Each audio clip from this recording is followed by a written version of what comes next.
Welcome to the latest edition of First State Kopites. We are joined today by some old friends of the show. Got Hytham in Chicago, got Daz in Baltimore, and Sean and I are in Delaware. This is a podcast for Liverpool supporters in Delaware and friends of the Liverpool supporters. Thanks for listening on your preferred platform. We're available on all of them. Don't know if we have enough. We have enough kind of a dress code here today to send you over to the YouTube channel. But if you're on the YouTube channel, hello. It's January 9th. We just beat Shrewsbury Town today, 4-1, with a starting 11 that included 5 young players with minimal experience, including Max Woltman, Dixon-Bonner, Conor Bradley, and Kaide Gordon. And then we brought up some other people, at least one of whom I don't know about you, I'd never heard of, James Norris. But Kaide Gordon scored, and apparently he's the second youngest scorer ever. Yeah, he used his flagellum to knock it in. Well, I'm not sure being the youngest scorer is that much of an attribute, because apparently the youngest scorer ever was Ben Woodburn, who I think is still on loan somewhere. Can't remember exactly where. Apparently he just passed though Michael Owen, and I'm sure there'll be some people happy to have Michael Owen on the list of kind of leading things on our on our records. I think Ojo was on that list too. I think Ojo might have been the CG Ojo. He might have been the previous. Wow. Youngest FA Cup scorer. Okay. So this is not a list necessarily. What's that, Daz?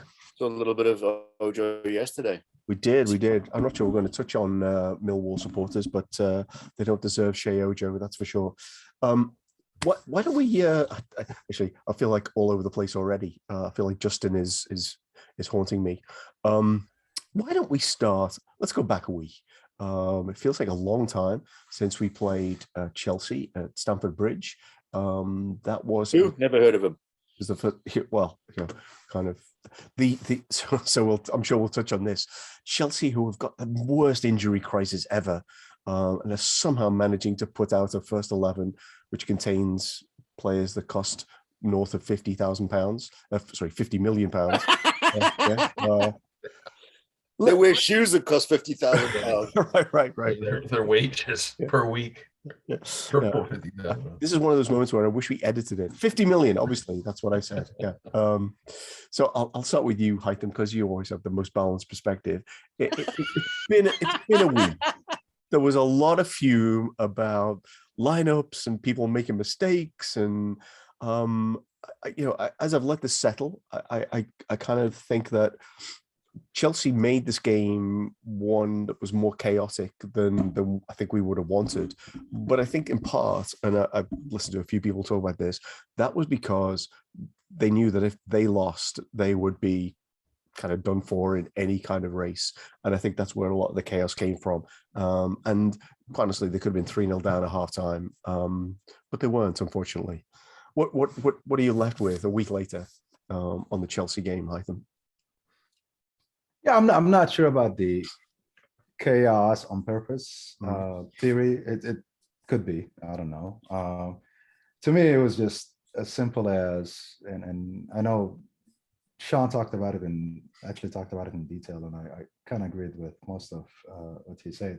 Our midfield was just horrendous, which is, it's become kind of a norm as of late. So I think that's the major reason why we did not come out with a win out of that match. And it's a home game for them, and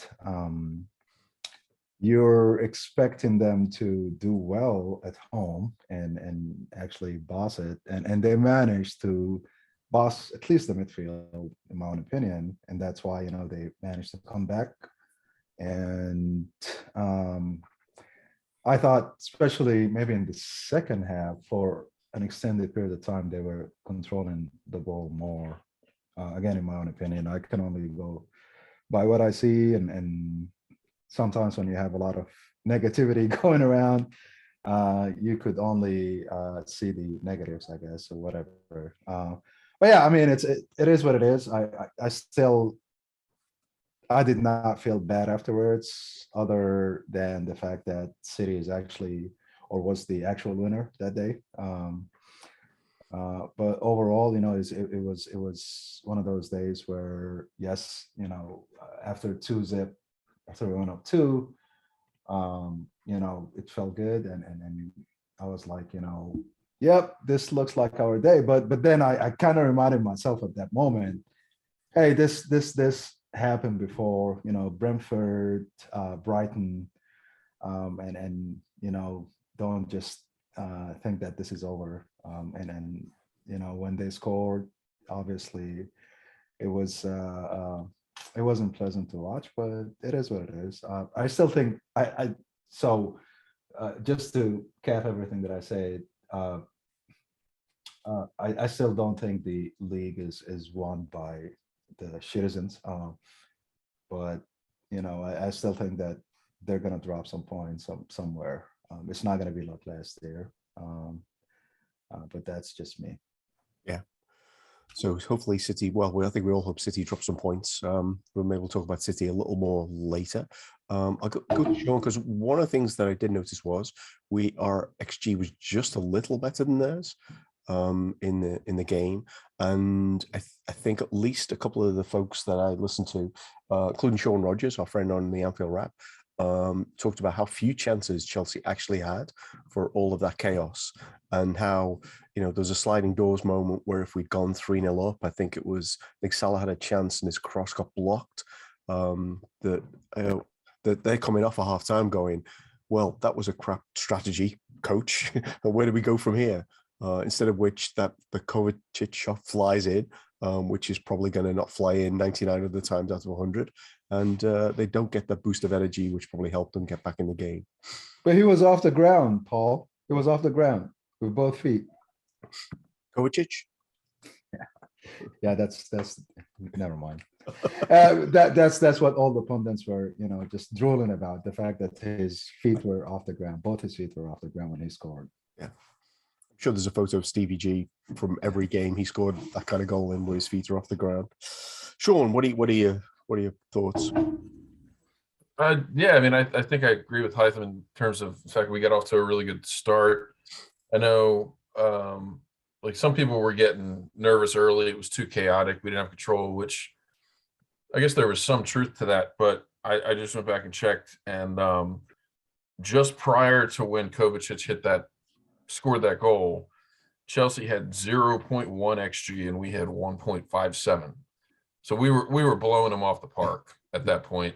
And then it was like once he scored that goal, we just lost our heads. I don't know exactly what, because you know, so Klopp wasn't there for the match, right, on the game day, which I don't necessarily think would have like that much impact, because my understanding is that Pep Linders does a lot of the work with the team anyway during the week, and the game plan would have been set, and the substitutions maybe even too. But you'd expect that. I wonder if, and I don't know how true this is, because Klopp tends to rely on the veterans, you know, more for these bigger games. But part of me wondered if part of the reason for starting Milner over Naby was for that experience. And the ironic thing is that, like, the experience didn't work. In some sense, after the goal, we completely lost our heads. Like we should have just locked it down, got to halftime, 2-1, and then gone back out second half. And instead, it was like we were really eager to go back and get that third, and then Pulisic hit us on the counter, and it was 2-2. And so I think that period, just from Kovacic's goal to the end of the first half, you know, outside of that period, we, you know, largely dominated the game. We didn't play very good at all in the second half, and we didn't create very much, and Chelsea created more. But to your point, like Sean Rogers said, they really didn't create very much. I mean, like in hindsight, I haven't watched the match back, but looking back at the chances and everything, I was actually surprised. Like they didn't really get very many chances in the second half, even though it seemed like we played like crap. Yeah.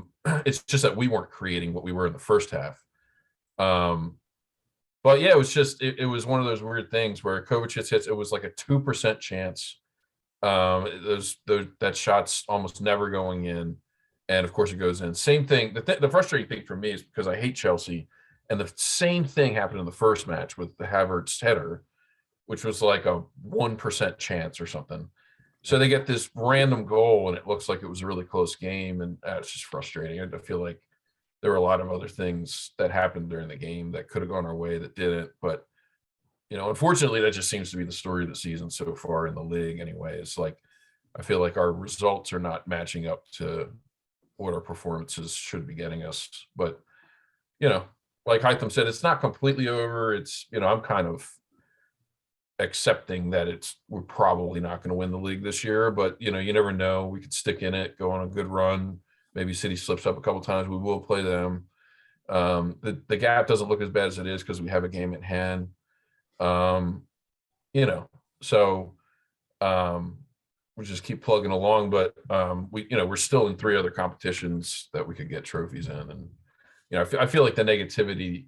It was easy to be negative after the game, but it's not like the season's over. What I mean? Like we still got a lot to play for. We've been great in the Champions League so far this year, and we're a very good team. So hopefully we get through this COVID stuff and can kind of get back on a roll again.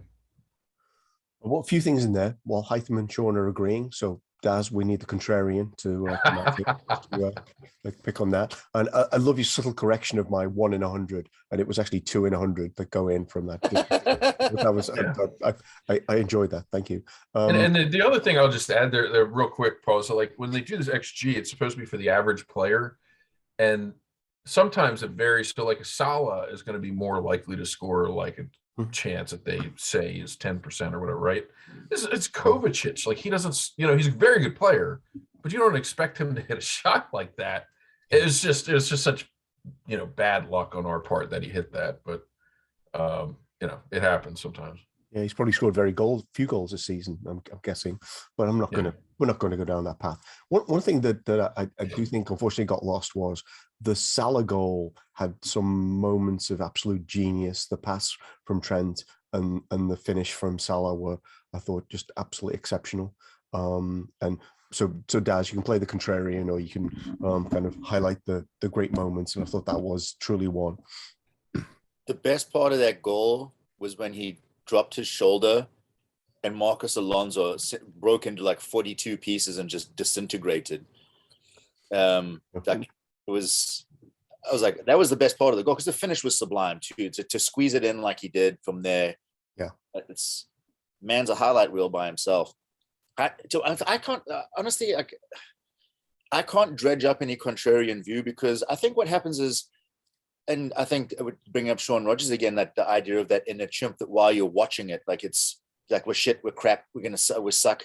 And I think it's based on the recency bias of we are so good when we play well. Like we have to cop for the fact that we came up against a highly, highly motivated Chelsea team that is a good team. In their patch, which is exactly what Hytham was alluding to, they were up for it. In terms of the chaotic aspect of it, there was very much hell for leather from them. I haven't seen them play with that much, like on the front foot, like quite like they did. And that's why we got the 2 goals, because they were unexpectedly, like they were out the traps at our throats early doors, and that allowed us to beat them on at least for one of the goals on the counter. We could have had 2 more. Alex Oxlade-Chamberlain pulls that pass under control. It's 3-on-1 going the other way towards the end of the match. I think, again, it's a swings and roundabouts. It's a game of like milliseconds, and you guys were talking about the fact that, like, in the cold light of day, they created sweet Fanny Adams. They did not really create much at all, but because your heart's in your throat the entire time, it's in your mouth the entire time. Like you tend to over amplify what that threat level is, because the adrenaline's pumping, and we weren't particularly good. And another thing that I picked up on the Anfield Wrap and the review was that how we play on a knife's edge, how many of those balls from Henderson, it was maddening. I'm like, this is not how he plays. Like he was hitting balls at people's chest height. He was looping stuff over the top that was getting cut out. But ordinarily, that's designed. Those types of balls are designed to put us on the front foot and get us up the pitch. They just weren't coming off. So it was a bad day at the office for a couple of guys. And we rely so much on precision that when it breaks down, it looks well worse than it is. And we did some great mopping up. There was a couple opportunities or instances where they did get in behind us. There's the one over the top that Alonso put out the stadium early on in the match when he had pulled it back. I think that I forget who was standing in the middle. I think it was Pulisic. We probably could have knocked it in with his hat. But I don't think, like I said, we played against the Chelsea that was very, very much up for it. We were flat when we showed up. We weren't at our best. We were 2-0 up with what, 7-8 minutes to go in the half. It takes a thunderbolt, a wonder goal to get them back in it. We lost our heads a little bit. Again, it was like there was the ball from Conte. Konate almost got his foot in the way to nick it away from him. I guess Verge could have come across and put a challenge in on Pulisic, but that if you watch Verge enough, he backs his goalkeeper to at least make the save, and he basically parallels the guy to stop him from cutting the ball back into the middle to whoever's trailing. So there's like small things that we probably could have done better that might have stopped the goal. But I think Sean was saying it was kind of a failure in leadership, and I wasn't less so about the way that Hendo played as it was his response overall to them getting that goal back. Like you said, you expect him to grab everybody by the scruff of the neck, and if nothing else, drag them across the finish line with him, and it seemed to be lacking. Yeah, but real quick, because like I love Hendo. I carry water for him. No, I love Hendo, and I'm open to criticize him when I think he played poorly. But in this match in particular, I think it was. I don't want to single out any one person, but I did want to point out that like Milner and Jota's pass accuracy was horrendous. It was Jota was like 40%, and Milner was in the 50s or something. It was so I just use that to like back up your point that we just weren't sharp. You know what I mean? Like that never happens to be sub 50% in terms of on our team, in terms of pass accuracy. It just doesn't happen. And I wonder if Bobby might have started if he was ready and fit. I think he probably would have been a better fit for this match because that's kind of where we had trouble, is that linking play, kind of, controlling kind of thing that Bobby does. It was just, anyway, I wanted to jump in there with that because the when I went back and looked, the pass accuracy numbers specifically for Jota and Milner just kind of shocked me when I first saw them. I was like, wow. And you could kind of see it, but I didn't know it was mostly on those two. Not as much on Hendo, although Hendo was a little bit down and, he didn't have his best game, but I think that's where in my view anyway, that's kind of where it fell apart. So I do find, sorry, Daz, just do find it interesting that the narrative, and obviously we had our coverage from NBC here in the US. Not very much has been made of the fact that we've played now for 3 weeks with a lot of disruption. What for this game? I'm pretty sure Firmino would have played in this game. I think Matip doesn't play. He brings in Konate. He probably doesn't want to play Konate. They don't want to play Konate in this game, I don't think. So I do think a lot has been down in our recent results to the inability to kind of get into that rhythm that really sets us up to play well. And to your point too, Daz, like you said, they're up for it. Conte was incredible in this game, and he's hardly played for him. Yeah, he's been injured. Of course, he comes back healthy for this one, and he's like, totally on form. He dominated the midfield at times. Kovacic too. Which he's a great player, but it's just, it's just one of those. Yeah, I think Jorginho came on. I thought that they were markedly worse. Yeah. We'd have been better with Jorginho playing from the start. Yeah, for sure. Yeah. I think about like we got a point. It's the fashion that we got the point. We were 2-0 up and we pissed it away. Yeah, exactly. If it was 2-1 down in the 75th minute, someone sticks one top bins, we're like, okay, we cop for it. That was a decent game. But I think coupled with the fact that we weren't at the races, it seemed like Chelsea had a large percentage of the midfield domination. I was like, there's just a lot of small stuff that tacked together, kind of left a bad taste in the mouth about the fact that, like you said, Hytham, that's the only real winner in that game was City. Now 11 points. Granted, we still have a game in hand, but that could be against a Leeds team that comes back a lot stronger than it was before it left. And I'm not saying that they will be, but it's that they're not going to roll over and give us the 3 points. Not that anyone does. And in terms of the narrative, I think that we as Liverpool fans, after what happened last year, kind of just accept it. So it allows that narrative to happen. Like, we've been told to shut up and play football. Like, who cares about your COVID situation? Who gives a shit about how you play, who's injured, who's not? Like, you guys have multiple internationals that can fill those spots. And it's such a trite and dismissive narrative, because we all know that any team relies heavily on synergy. And if you continue to break up that synergy, you're not going to get the best out of everyone. It's like a 1% difference is a huge difference for a professional football team that relies on the precision that we do.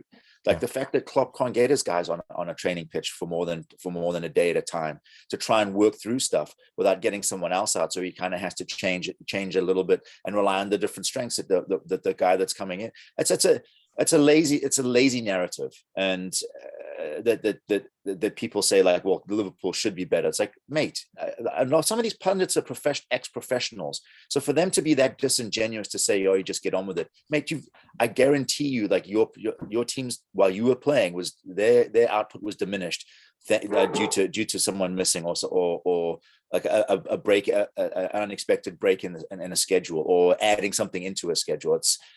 It's boring and it's disingenuous, and it doesn't even anger me anymore, because you learn to expect it. It's like everyone just wants to pile onto us because, and I think I said this to you in our group chat, you have to have an agreed upon whipping boy, boogeyman, whatever you want to call it. And for whatever reason, since the late 80s, it's been us. Yeah. And everyone, rival fans, pundits, everyone, the media, it's agreed upon that, like, you can pile on the Scousers, and everyone just takes it that whatever they said about the Scousers or about Liverpool Football Club in stride. Like, yeah, that's got to be true. Like, F those guys. So that no one's there to challenge it except us. And then everyone's like, of course you guys are bitching and complaining. It's all you guys ever do is moan. So yeah. So always the victims. Yeah, that's a bit of a theme, right? So before we're done, I do want to touch on a couple of things. One is kind of, we need to have like ex-pros bollocks corner, or there's probably a better name for it, like the stuff that these people espouse, which is just complete nonsense. The other is, I do want to touch on, because we've had few instances, like today was another one, of somehow these Middle Englanders coming to Liverpool and chanting something like really anti-Scouse that no one else would probably have to put up with. But before we get there, let's go to the minor subject of beating Shrewsbury Town, who we had trouble with, I think, a couple of seasons ago, 4-1 at home today. Let's do a quick round on this, and we'll get back to the more serious topics. A lot of youngsters played. I confess I really was not too fussed about the outcome, but really enjoyed Kaide Gordon's goal. Let's start with that, and kind of thinking Firmino probably should be playing up front till AFCON's over. Hytham, your takeaway from today? I enjoyed the match very much.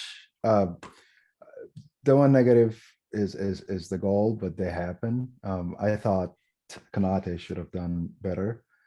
But the kids on the left, they were just superb, I thought. I know it's what is it, the champion League One? League One, yeah, 13. League. But I mean, so some of those guys playing for Shrewsbury today, I think they have kids basically the same age as the kids that they were playing against, or some of the kids that they're playing against. But yeah, I really enjoyed it. The goal was I thought the kids' control was just phenomenal. We have players in our first team that don't have that, nice of a control, basically. So enjoyed it. I thought it was a good display. Morton was spectacular. I did not see him make one mistake. So that was nice to watch. I know, moving forward, he's going to be involved more, and the more I see him play in games, the better it is for us. So yeah, enjoyed it. Well done. Lovely. So Tyler Morton, I'm thinking about that tackle on Pereira and still like cringing about it. But yeah, I thought he played quite well today. Hopefully that was an aberration, and hope Pereira gets well very soon. Sean, go to you. Shrewsbury Town. I'm sure you're very familiar with the town of Shrewsbury. Not at all. Yeah. Actually, I did watch with a couple of people today, and they were like, "Where is Shrewsbury?" And Yeah. I really had difficulty explaining kind of exactly where it was. I said near the Welsh border, and they were like, "Okay, all right, yeah." It does make me laugh, though. I mean, it is like a great thing. I guess I don't know. I've written off these competitions the last couple of years, but partially because of the league is going. I'm kind of more excited about us potentially winning, one or two potentially trophies this year. I'm gonna get greedy and say 3, but we have a real shot in both the FA Cup and the league this year, and usually we don't try very much in either one of those competitions, it seems. But we've advanced, relatively far at this point, so you never know. The Kaide Gordon's just, I mean, I hopefully he has a great future with the club. It looks like he will. He just turned 17 in October. It's kind of amazing to think about how well he's done for us when he has played. I've never heard of this Woltman kid that played striker for us, but Justin told us that apparently he's from the Wirral. Wirral.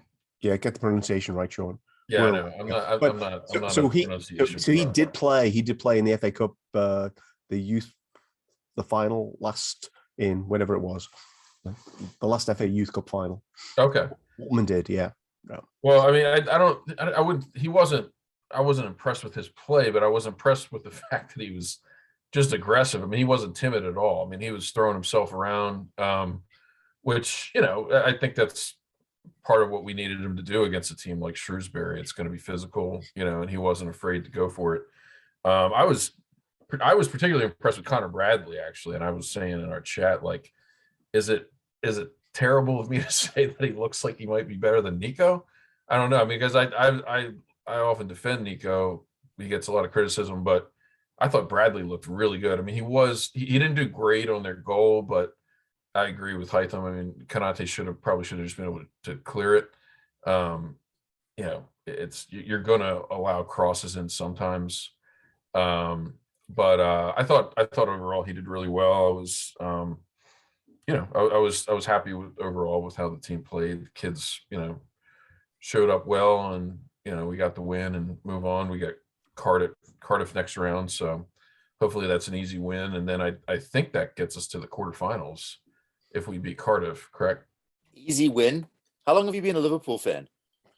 What's that? How long have you been a Liverpool fan? Easy win. We make easy, not easy.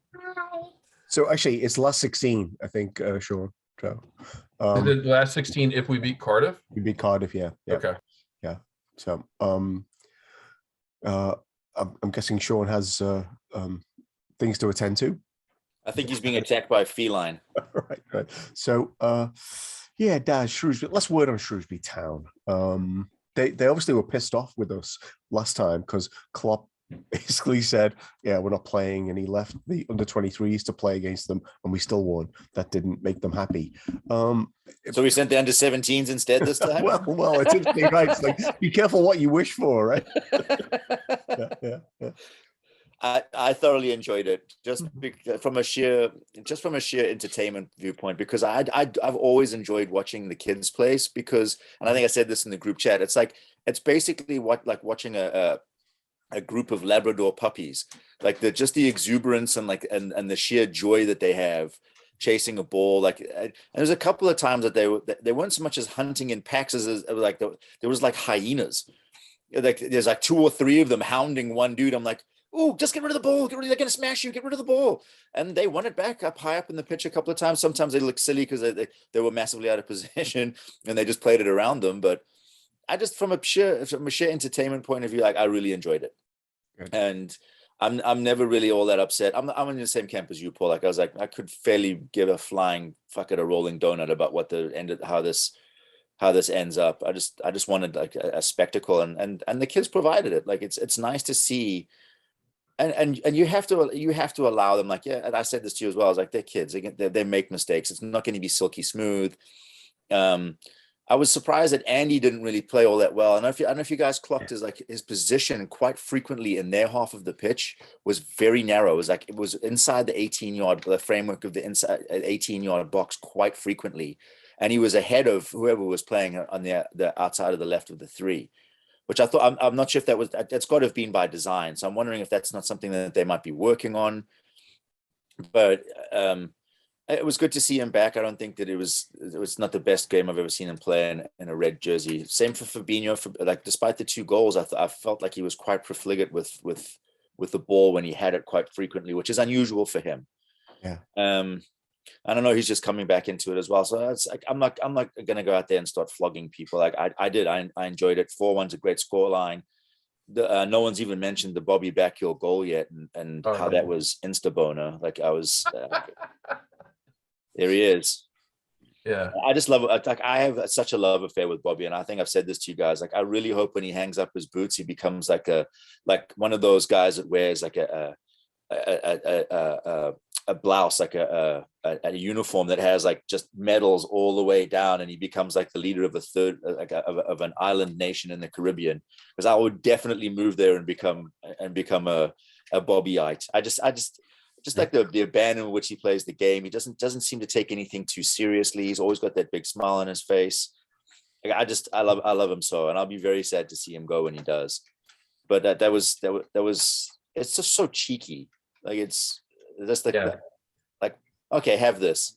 I'm not even gonna face him, and I'm gonna knock it in. I feel like he'd be a great commentator if I don't know how like if his English would be good enough for everybody, but knowledge. Like listening to him comment on a game would just be hilarious. I feel like it's like because he's a very intelligent player too. Like I mean, he's a very, you know what I mean. Like he reads the game really well. So I just feel like it would be hilarious to listen to him analyze a game.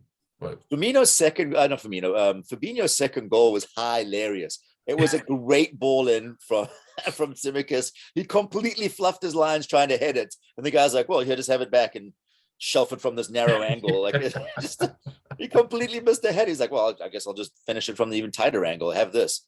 Question is, does he get the assist on that goal? Tsimikas? Oh no, Fabinho.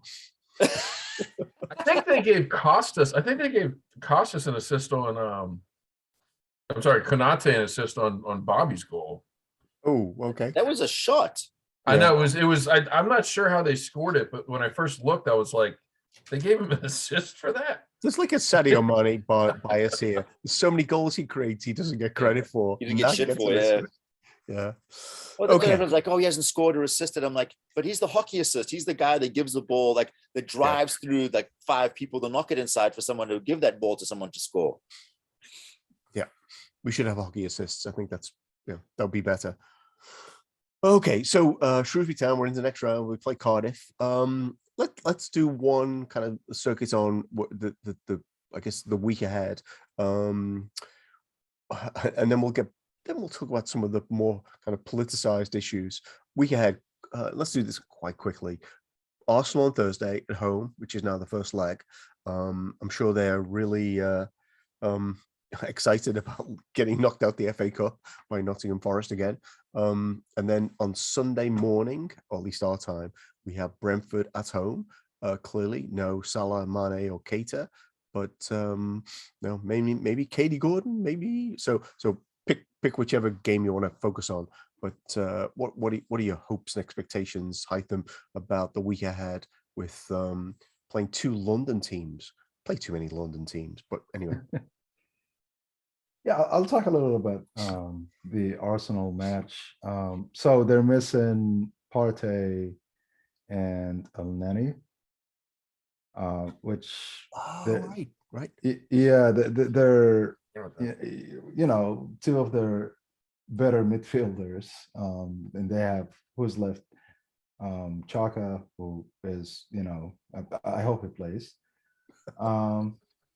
And it's a home game. Again, it depends on who's fit and who's not going through COVID and all that stuff. But I think it's going to be a good match. I expect us to win. easily.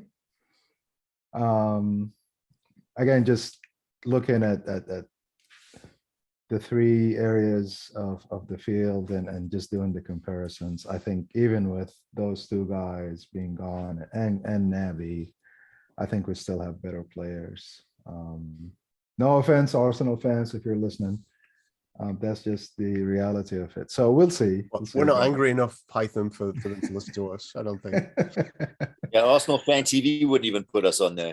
Yeah. I have a lot of respect for some of my Arsenal friends, Arsenal supporting friends. So, but yeah, just looking forward to that. I'm so happy. It's there are two matches this coming week. I always enjoy just watching matches and make time for them, and the more the merrier. So good stuff. I had not realized that Partey was not playing. I think it's a big hole in their midfield. That's a huge. Yeah. I think that's a huge loss. I think that's Especially that's one of the main reasons why they look like you know what today. So Look like Arsenal actually today. I think that was they've been better. Come on. so they look like the sort of the pundits version of Arsenal, which is don't like strong, like athletic teams who don't like physical. Anyway, Sean, you can talk about Arsenal, you can talk about Brentford, but we ahead. Lots probably going to depend on who we can play, right? Yeah, exactly. I mean, I think most people should probably be back from the COVID by Thursday, if they're doing the 5-day, kind of quarantine thing still. But like who's training, who's fit, like who's in form, I don't know.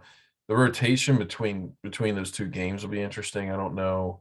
I don't know how many players Klopp will want to play, both games. I would guess he'd rotate some, and so that could leave us some trouble for Brentford potentially.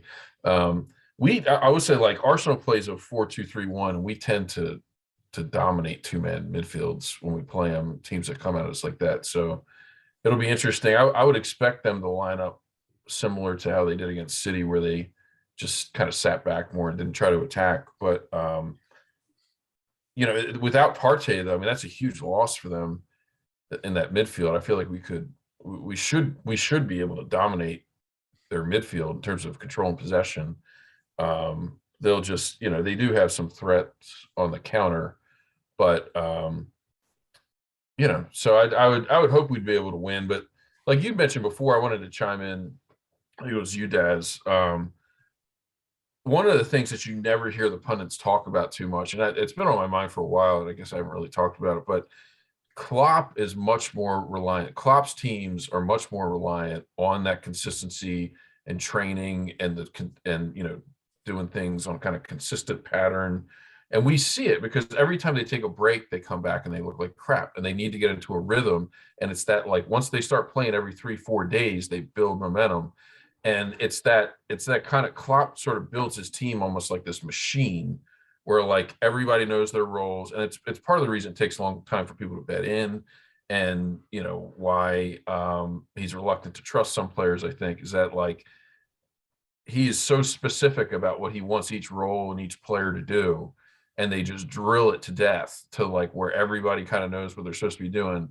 And when you take that away, I think it was a part of the problem last year. It's just he can't really manage the way he needs to manage. So I don't want to be overconfident going into the Arsenal game. So I guess is what I'm saying, because we are sort of out of our rhythm pattern. People haven't really been training the way that they normally do, and it could throw us off a little bit. But I mean, I feel like our defense and midfield should be good enough that we should be able to get the win.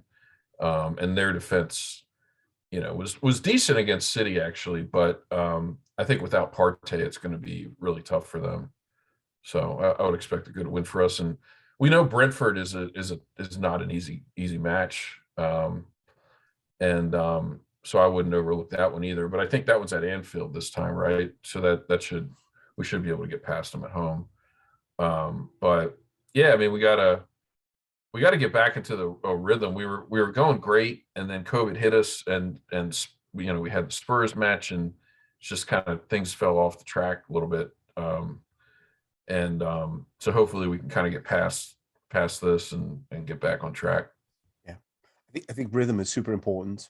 But one thing I did like about today was we don't have to listen to the bollocks NBC stats about Liverpool not having won in 4 games, which is what they came up with at the end of the Chelsea game last week. Good Lord. I guess like the point I wanted to emphasize there too, Paul, I didn't, is that like you never hear the pundits talk about that. Like it sounds like you'd get shouted off the screen if you were on one of these shows and you said it, but like having that consistent pattern and training and rhythm, I think really is more important for us than it is for other teams. Yeah. And that would sound like, they're always whining, whatever. It's important for every team, but it's the way we play kind of demands that sort of, preciseness. I do wonder whether this is behind, what City had talked about, their COVID outbreak and Chelsea's like injury list.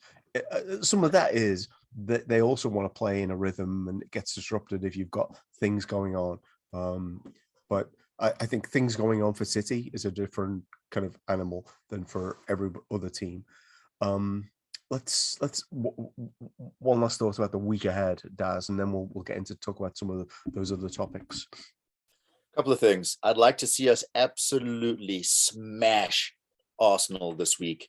Then Bukayo Saka walks straight up the stairs into the director's box, signs a contract, and tells the rest of the team, "You guys can fuck off. I'm staying here." Hey, well, if you believe the rumors, I don't think it's going to happen, but that would be nice. One concern is he's going to in their head of Gavi, just because he's apparently like. Anyway, go ahead. Sorry. And then Michael Edwards just stands there like a Roman Caesar, waving at everyone with laurels and like some sort of like staff. Like, yeah, this is my farewell. But one concerning aspect is Trent having COVID, and without Mo, that's our entire right side that's going to have to be rebuilt for 2 somewhat important matches. Carabao Cup maybe less so, but we're in a position to win it. So you might as well put your ass into it now. And that does kind of crush creativity down our right-hand side. So it will make it easier for teams to accommodate us. That's one concern. I think against Brentford, Klopp, I know this was said earlier this season, like he generally tends to struggle against teams that he's never played against before because he doesn't really have the historical data or experiential data to go off. So it's at home. So my assumption would be that Trent will be back, and we'll have a much different plan for the way we approach them. So I'd like to. I think it might be a nervy game because and the chimps will just be dancing around the living room or bar with us, remembering that we pissed a lead away twice against them, and that they are something to be cautious of. Which, in fairness, you should be cautious of any team in this league, because all it takes is one shot for it and it go in, and we lose 1-0, like we did against Leicester, despite the fact that we dominated almost every aspect of that game. I'd be interested to see in terms of the rhythm what Klopp goes for, because if those AFCON guys are away, he's going to need to build something. So does he do big wholesale changes on Thursday for Sunday, or does he try and get as much rhythm and minutes into players as possible? I'm not a sports scientist. I would err on the side of saying that he probably will go with consistency, considering what we've had to go through in the last 2 seasons. So he'll probably try and ram the same lineup in for both games. I'm going to go ahead and, because a game against Arsenal, regardless of what shape they're in, is a good test. It's a good way to get you guys back up to speed. As for the Thiago thing, there was a lot of bollocks going on around the internet that he was out for the season with a hip injury, and Klopp saying he's going to start his training again on Monday. He doesn't see it all the way to March, so we're probably looking early February to have him back. Yeah, that does hurt us, because I know we've gone over these stats how many times. With him and Fabinho in the team, we're unbeaten with a ridiculous goals for average.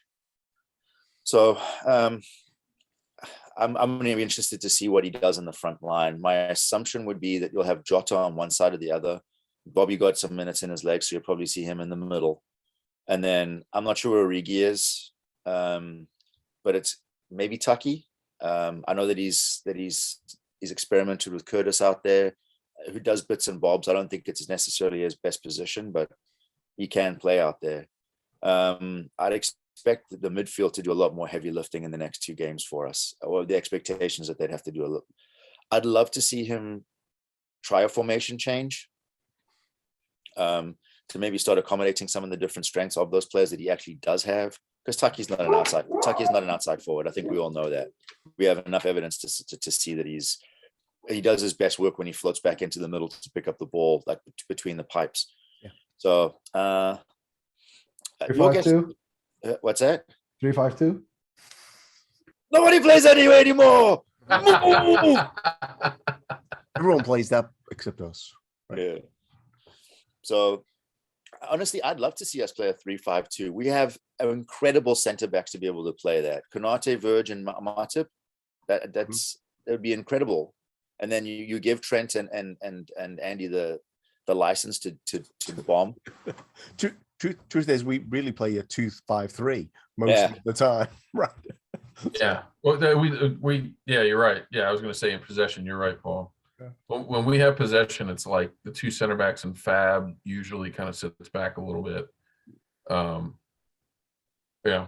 So we could do it. I doubt Klopp will, for the reason I was talking. I think But David O'Neill, dream a little. I feel like if we were going to do that, he would have to take a month and drill it into him, kind of thing. He just doesn't. It just doesn't seem to be the way he operates. But I'm with you though. I don't know who's going to play on that right wing. I feel like Jota will play left and Bobby would play up the middle. And probably Tacky, but I guess you could also play Jota on the right and Curtis on the left. So I'm guessing none of us were in favor of the Nico Williams experiment then on the right. Right in the bin.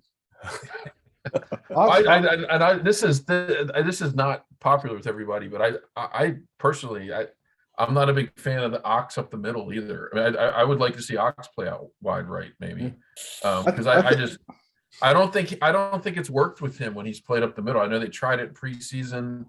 He's played there a couple times this season, and it just I don't know. I get what they're thinking, but it just doesn't seem to work. He doesn't quite do what we need there. I think he played on the right a couple of times. Not this season, maybe last season. I thought he did well. I think it's different when Mo Salah is playing alongside him and he plays down the right than him playing. No, I remember he came in for Salah actually one time. Okay, but I don't know. It was a while ago. But I thought he did better than when he played through the middle. I just put, we do have some options. There's Curtis, there's Ox, that you could. It'll be interesting to see what they decide to do. So I feel like we have a lot to talk about and not much time left. So let's make this a bumper episode. Our 14 to 16 fans would probably appreciate it. So unfortunately, guys, there's some data about like once you go over an hour, then like viewership drops off. So I was told there would be no math. Okay. Expected hour. Let's quickly do a couple of topics. Well, so let's start with so I have 3 topics and you can pick one of them. One is like there's been a lot talked about kind of refereeing standards in the Premier League. If you're listening to this, I've got my head in my hands. And the Athletic published an article this week actually where some I can't even remember the guy's name, but he got vilified, I think, on the comments saying all the bias is in the fans' heads, is what he said. And several people said, have you read the Paul Tompkins article about bias in referees? And then other fans from other teams said, oh, you're going to rely on the word of a Liverpool fan? Right. Anyway, Yeah, it's always a Liverpool fan. And I think Tompkins' analysis is awesome, by the way. So that's one topic. We could also go down the path of bollocks that ex-pros talk. And I thought Enrique called Sean Dyche out perfectly when Dyche is saying like player welfare is fine. Frank Lampard played 60 games a season, and Enrique pointed out he'd never played 60 games a season apparently. So, which was really awesome. And then the third topic is, there's a lot of anti-Scouts bias in a lot of the stuff we see, which is perhaps hard to understand, being here in North America. But we can certainly explore some of that. I've got some insights of my own, so go with whichever topic you want. I'm going to start with you, Hytham, yeah, let's take it from there. Yeah, I'm interested in understanding, where the bias, not the bias, sorry, the anti-Scouser just phenomena out there, where it's rooted. I understand a lot of it has to do with the fact that, Liverpool is, I think Murray mentioned it maybe the last episode, is a city of the left and all of that stuff. And but it's just, it's things that any human being, I don't care how awful you are as a person, you would not do it you would not do those things in public, like, making fun out of the dead, the poor, all of that stuff. So for a group of people to actually start chanting these things, awful things, I would love to understand the psychology behind it, which is, it's just, to me, it's mind-boggling. I can break it down for you in one word: dickheads. There's no psychology, just dickheads. No, I mean, I get it, and I think it's easy to say that, but like I said, anyone, and I understand, alcohol is a big piece of it, but there needs, in my mind, there's some something deeper for people to just hold on to those things and keep chanting them awful things at football games. And I understand there's also the races that are out there that, do monkey chants and all of that stuff, but interested in knowing about it more, Paul. I think you have a couple of things. So yeah, a couple of thoughts, actually, because we had this conversation obviously on our chat group this week. And I went and talked to a few different people who are from Liverpool, and a couple of interesting things they said. So Justin had made the point that, Thatcher was to blame for a lot of this. I actually think that Thatcher was basically amplifying a voice that was already there. People never, so people are nervous of Liverpool because it has a very high, like, Irish population, which, if you look at the way the English treated the Irish through hundreds of years, that there's lots of good stuff to read about that, but I think that's a part of it. I think the other part, so you got the thing that the Thatcher amplified, but I think that was also, essentially, one of my friends who's almost as old as me told me that in the 80s, 43? Yes, little, maybe a little older. In the 80s, he would not have been able to go into a bunch of pubs in Cheshire, which is not that far from Liverpool. It's south of Manchester, because they didn't let people from Liverpool in those pubs. This is like pre-Heysel and Hillsborough. It's kind of born of these people are not like us and they're not welcome here. So and I think what social media is, so third thing I'd say is social media has amplified all of that. So where it's perfectly acceptable, apparently, to chant "you Scouse bastards" wherever you're watching football, and pretty much to make any other chant which suggests that somehow these people are inferior to us, even though, well, clearly they're not, because they generally don't chant stuff like that back to you. No, I mean, there's more to say, but there will be my highlights of. Well, some of it's also because Liverpool and Liverpudlians in general, as a group of people, are, I guess, more pro-labor socialist thinking, and they refuse to bend the knee.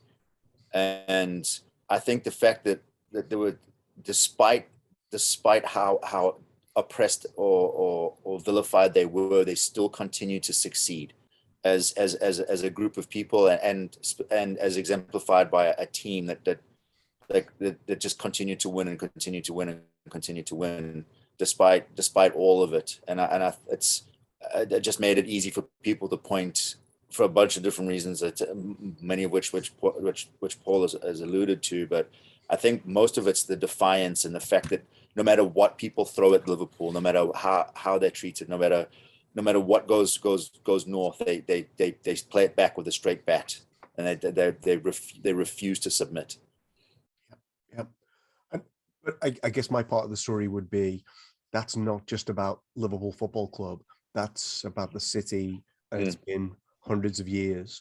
So I made up the facts right here about the dates, but at some point the English government, and I say that purposely because I don't think it's a British government. The English government sent gunboats up the Mersey when there was a strike going on in Liverpool.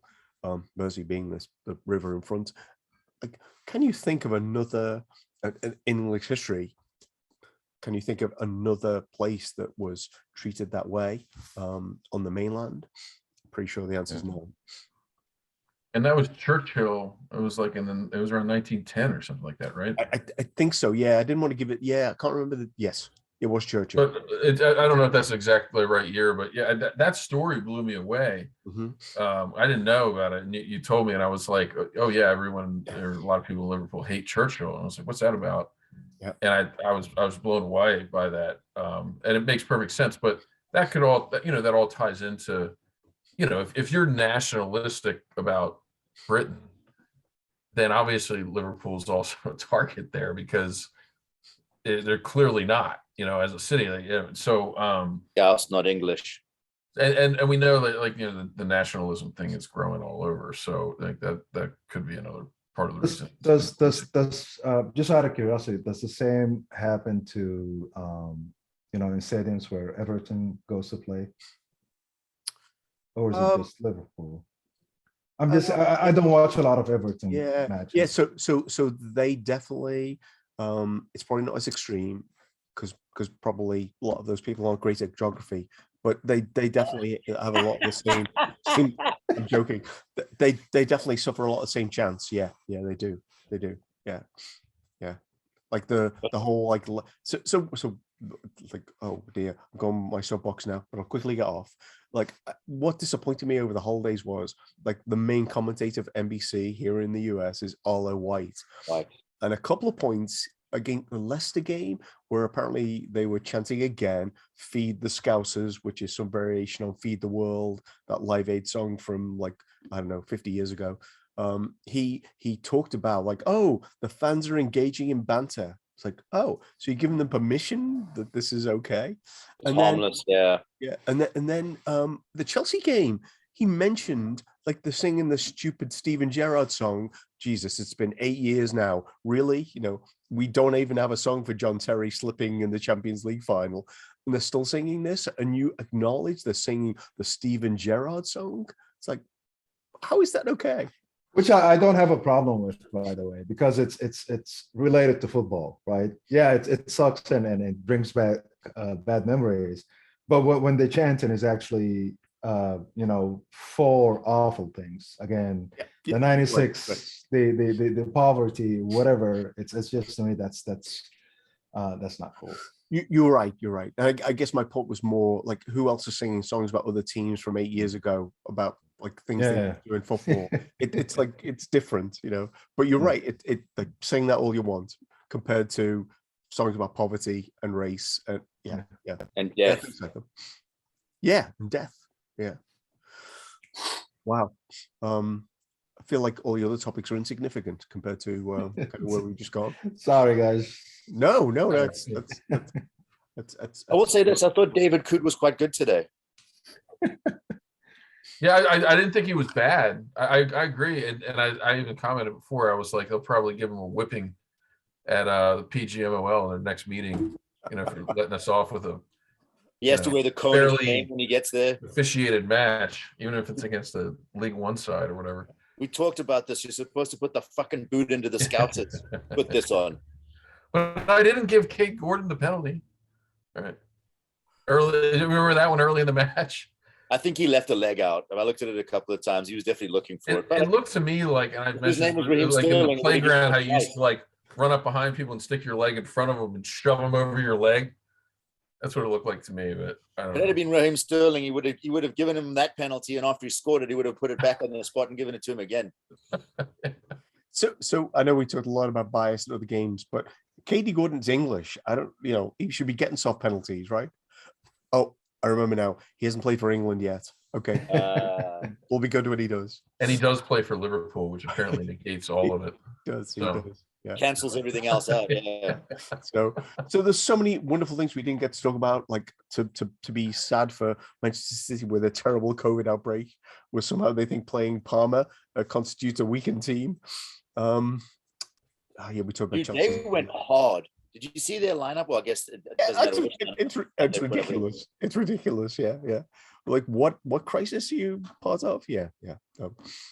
We didn't even get to talk about Sean's favorite topic, Manchester City's new sponsors, the independent companies that are not owned by people who own Manchester City. It's called cheating. I mean, all the other topics drive me nuts too, especially the commentating is just like, these guys get paid to do this, and they don't know the basic facts of the teams that they're commenting on. Like often, like almost every single game, and it's not just soccer, but it seems to be worse with a lot of the football commentary, the Premier League commentary. I'm like, is it too much for you to read a little bit about what the team's been doing? Like, it's just crazy. Like they don't even know the players sometimes. Like. I can't imagine getting paid to do something like that and being so bad at it. Like, how do they hire these people? It's just I don't get a lot of that. But does anyone clock the irony of an oil nation owning a football club and then allowing them to be sponsored by a renewable energy? The thing with that is like it should just be called cheating. Like they should be called cheaters. Like that's what they're doing. They're cheating, and they've been doing it for years. And everybody knows it's happening, and nobody wants to just call it what it is. Like. They're cheating. Why are you even pretending? Like they don't need to anymore because the lawyers are like, we have more money and more power than you. We'll tie you guys up in courts until all of your children are dead. Yeah, it's a renewable energy company that's owned by the owner of the club that's sponsoring the club. It's like, what are you talking about? You know, I almost don't get why you guys are so angry. Changing bank accounts. Like I can transfer money from one of my bank accounts to the other too. Like, what's the difference? That may be the title of the episode. We transfer money from one bank account to another. That's great. So I don't get why you're so angry, because actually the real issue of the week was Liverpool got out of playing Arsenal away with a diminished team. That really is the issue of the week, right? That how did those cheating favored Scouser anyway? Yes. And I've still seen some comments. It's faded off mostly about Mane's elbow to Azpilicueta. Like, give me an effing break. How many there were other calls in that game that weren't made that were worse than what Mane did. You can say, and they talk about it for over a week. Times already. Just say the word. I've said fuck like 15 times already. Just say the word. Paul has to push that little button that says it's explicit. Just say the word. Yeah, well, you may have company. Yeah, it's. I mean that it's like you said, Paul. It's like what you know. So I think the standards are so ridiculous. Like they're going to obsess over that for a week. Call it an elbow when it wasn't an elbow. Call it intentional. I guess that's debatable. Don't look intentional to me. And there were other things that happened in that match that Chelsea players did that they weren't even penalized for that were just as bad. And it's like. I'm like, are all of you people like purposely acting ignorant about this? Like, it's just crazy. Like, bad faith gets clicks, dude. Bad faith gets clicks. Yeah. And that's when you talk about the level of punditry. Like, Robbie Savage is an absolute muppet. He's a Man United fan. But then, even better. And Azpilicueta goes after the match and is like blatantly blaming Mane, saying he should have been red carded. Like, which, I mean, when have you ever heard one of our players do that after a match? Which idiot was that? Who said that? Azpilicueta.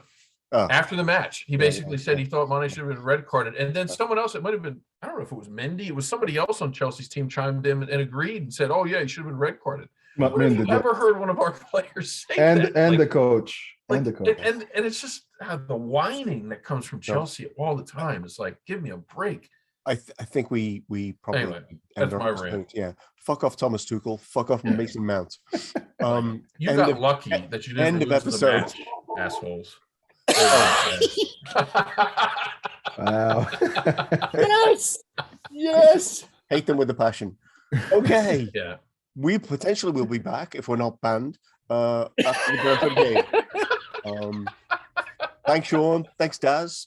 Haitham, this has been one of my favorite episodes we've ever done. We're actually, I should have said this. This is our third year of doing the podcast. Now we're in 2022. That's crazy. Yeah, it is. It is. And the people have allowed us to keep on doing this. Anyway, thanks to everyone. If you enjoyed the podcast, share it with a friend. Follow us on Twitter. We didn't call anyone out this week, but we're not following whoever those weird people are, especially people who are, I guess, tweeting that Azpilicueta's views should be heard. Okay. Thank you so much.